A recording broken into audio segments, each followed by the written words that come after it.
Well, the African Diaspora Global Network has expressed concerns on the political climate in Zimbabwe ahead of the polls in 3 weeks' time. It says citizens in that country are being intimidated and opposition not allowed opportunities to have free rallies for the elections. The network has also called on the incumbent not to use courts to discourage election candidates to partake in the polls. Well, currently, the Constitutional Court is hearing an urgent application matter lodged by former Zimbabwe Minister Saviour Kasukuwere, whose candidature was nullified by the Supreme Court. These court challenges have characterized the period ahead of the Zimbabwean elections. It is very unfortunate that there's been a lot of, court, cases that finally have not come to anything, especially considering yesterday's ruling of the Supreme Court, where basically the people that had originally been disqualified by a judge, those people it has been, and it was, the contention of the ZEC that they had submitted their papers before 4 p.m. But the judge decided, to give a judgment otherwise contrary to the evidence that was given to him. So we are seeing a situation again well before the elections where the courts are being used, to satisfy, certain interests. And we are seeing again, people being attacked, people being beaten to death. And we are seeing, already, if you remember, we have got the patriotic bill. If you say anything against the country, you say anything against the president, you will be arrested and, charged with very serious crimes. So already we can see that the playing ground is not fair. I mean, there is no credibility to that kind of an election. There is no transparency. I mean, we have seen that, they are saying that polling stations were about 11,500. Another 1,000 polling stations have been added. And you're talking about less than a month. Where are the polling stations coming from? Who's going to be voting in those particular polling stations? It's a mess.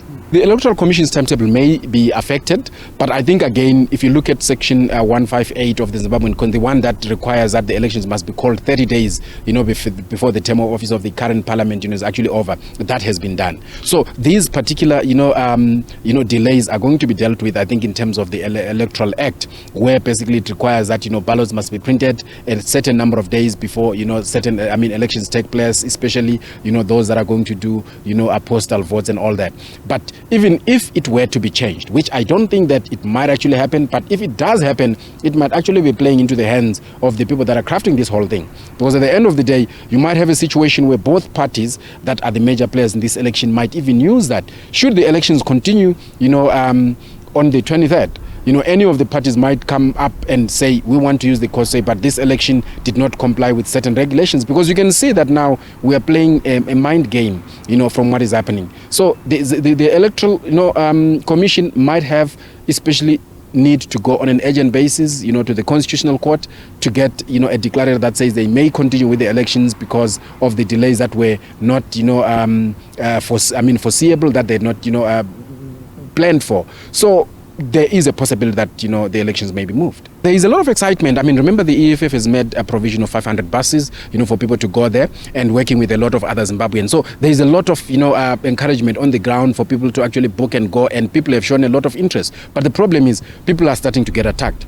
And even some people that want to go there are worried that when we cross the border, are we not going to be detained, for long periods of time, on the road? Are we not going to be attacked, our buses attacked? Because already it has been seen that people, are getting attacked and killed. And it is an open secret, I should say, that the majority of people that are in the diaspora are not likely to vote for ZANU-PF. That is why, if you remember, there's been a serious discussion on the diaspora vote to allow people in the diaspora to vote, but the government of Zimbabwe has refused that. And the reason for the refusal is because it is aware that a lot of people that are in the diaspora, they are not happy with the government. That is why they left the country. And chances are they are not likely to vote, for ZANU-PF. So you're looking at about maybe 80% or 90% of people that might vote from the diaspora not voting ZANU-PF. So now, what that means is, it means that those people, when they go, now considering that they've been provided with the transport, when they go, transport going and coming back, if they go, that is not good news for ZANU-PF. And how does ZANU-PF operate? Yesterday is a case in question where somebody was attacked to death and only 2 people were said to have been arrested. Yet it's in a community where people know each other. They should obviously have reported that who did the act, but only 2 people have been, arrested for that.